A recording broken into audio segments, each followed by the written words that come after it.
projekt Dante Copiosus, ki se nahaja tukaj za mano v avli palači Besenghi degli Ughi v starem mestnem jedru Izole, je nastal kot pilotni projekt MC-ruka v produkciji PiNe, izvajali pa smo ga v sklopu kolektiva Stran22. Ta projekt je prostorska in svetlobna instalacija, ki predstavlja dejstvo, da so v Izoli ob koncu 14. stoletja nastala dva rokopisa celotne Božanske komedije.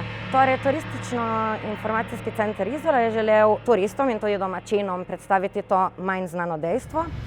Dante Copiosus je nastajal skozi več mesecev, v resnici ga še zaključujemo in ni še odprt za javnost zaradi vsem znanih razmer. K samemu projektu smo pristopili z različnih smeri. V bistvu je del naše ekipe študiral sam tekst Božanske komedije, s tem nekako napravil dramaturgijo, tako da smo potem se odločili, da bo najbolje, če predstavimo to skozi neko svetlobno instalacijo, ki ne bo veliko povedala o sami komediji, ampak bo obiskovalcu dala občutek tega, kako se na primer pesnik Dante, liki, kako se počutijo znotraj tega popotovanja od pekla do raja.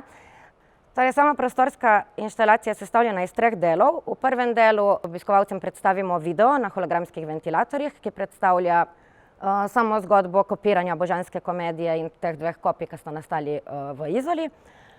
Nato pa obiskovalca povabimo v centralni del, ki je pa sestavljen iz svetlobne instalacije, ki je namenjena temu, da obiskovalcih v bistvu, da jim sproži nek občutek tega, kako se je pesnik počutil na tem popotovanju od pekla do raja.